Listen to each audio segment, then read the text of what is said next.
Europe Matin. 7h45, le débat des éditorialistes, Soazic Kemener de Marianne et Sylvain Courage de l'Obs. Bonjour à tous les deux. Bonjour. Françoise Nyssen est ministre de la Culture depuis 1 an et il y a 6 ans, elle a fait agrandir les locaux parisiens d'Actes Sud, la maison d'édition qu'elle dirigeait, sans en informer ni le fisc ni la mairie de Paris. Voici ce que révélait hier le Canard enchaîné. Soazic Kemener, est-ce que cette affaire peut mener Françoise Nyssen à la démission ? Alors, pour l'instant, on n'en est pas là. Benjamin Griveaux, le porte-parole du gouvernement, a bien rappelé les règles. On part quand on est mis en examen. Alors après, elle peut décider de partir de son propre chef, mais on n'en est pas là pour l'instant. C'est quand même très fâcheux puisqu'elle est ministre de la Culture et à ce titre, elle est chargée de faire respecter le code du patrimoine parce que c'est ce qui lui est reproché. Et on parle de bâtiments classés, les bâtiments d'Actes Sud. Donc, c'est un véritable problème. On voit bien que les ministres étaient très embarrassés. Hier, c'était très compliqué d'assurer cette rentrée avec une ministre qui est affaiblie depuis déjà bien longtemps. C'est une nouvelle affaire. Il y a eu d'autres questions autour de son patrimoine immobilier et de l'extension de son patrimoine immobilier à Arles. Mais il est vrai que cette ministre commence à poser un sérieux problème au gouvernement. Sylvain Courage, pour l'instant, le porte-parole du gouvernement, Benjamin Griveaux, dit personne n'est au-dessus des lois, mais c'est tout, on s'en tient là. Oui, alors ça veut dire qu'elle doit essayer de se mettre en conformité avec les lois. Mais là, il faudrait démolir, en fait, si on applique la loi.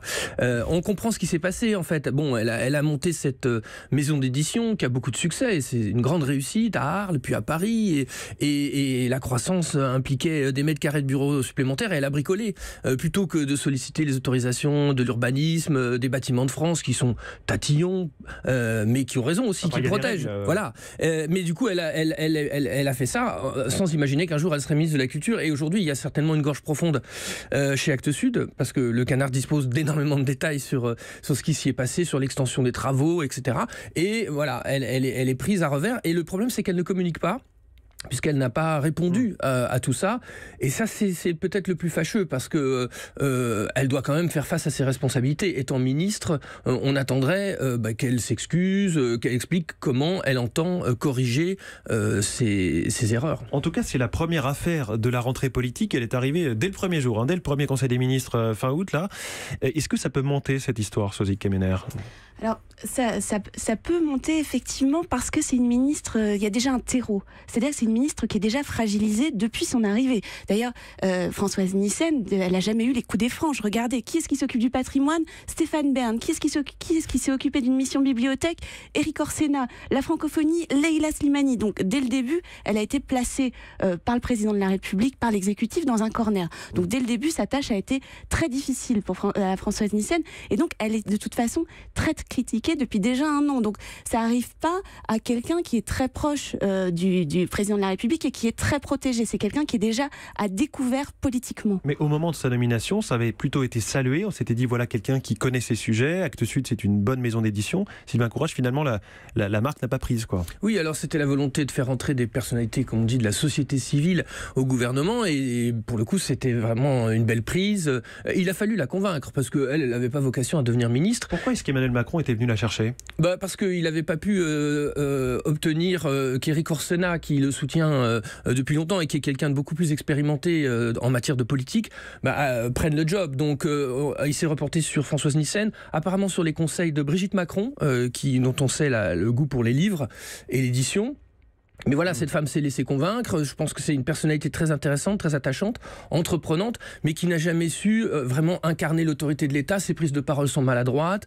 Elle est, comme vient de le rappeler Soazic, très chaperonnée sur tous les dossiers, y compris l'audiovisuel, parce que la grande réforme qu'elle doit mener, c'est celle de l'audiovisuel public. Et là, ce sont les conseillers. Notamment une réduction du nombre de chaînes de télé, France 4, France O. C'est vraiment quelque chose d'ambitieux, en tout cas de très sensible politiquement et socialement. Et ça, c'est plutôt les conseillers de Matignon et d'Élysée, en fait, qui lui souffle ses répliques. Vous dites qu'elle est chaperonnée. Il y a même le secteur de l'édition, donc c'est pourtant son secteur de compétences. Elle a été directrice de maison d'édition. Ça lui a été retiré de ses compétences. C'est maintenant géré par le Premier ministre parce qu'il y avait des risques de conflit d'intérêts. Oui, vous avez raison de souligner cette affaire, puisque ça a pris 1 an à la... Oui, ça date depuis juillet dernier. Là, voilà, c'est ça.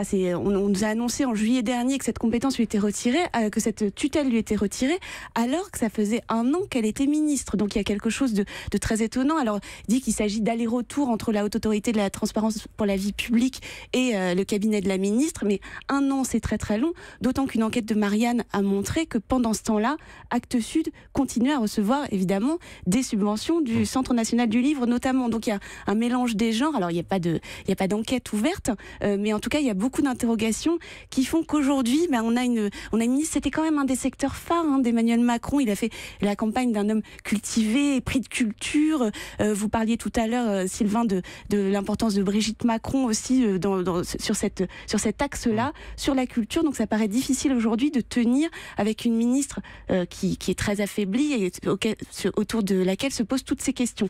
Après, pour qu'elle s'en aille, pour l'instant, il faudrait un remaniement et il n'y a pas de remaniement dans les tuyaux. Mais justement, vous avez raison, ça pose question sur la politique culturelle d'Emmanuel Macron, homme de culture, très littéraire, qui récitait des vers à la télévision.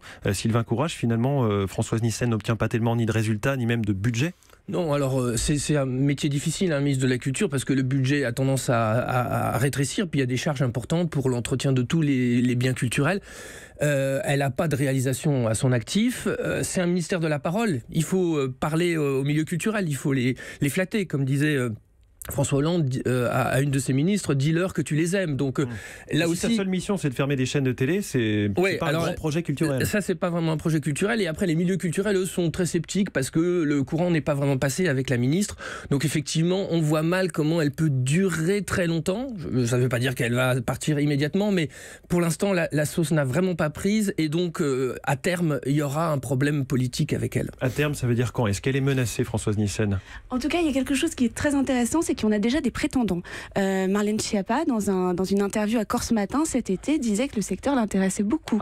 Au dernier Molière, monsieur Dumontet, qui est propriétaire de théâtre à Paris et proche du couple Macron, saluait l'arrivée de la ministre en disant c'est assez rare qu'on ait la même ministre qui revienne chaque année. Et donc toute l'assistance s'amusait. C'est ça qu'elle subit, Françoise Nyssen, depuis un an, de la part des milieux culturels qui attendent qu'elle tombe. Eh bien, merci beaucoup, Soazic Kemener de Marianne, Sylvain Courage de l'Obs. Merci et à demain.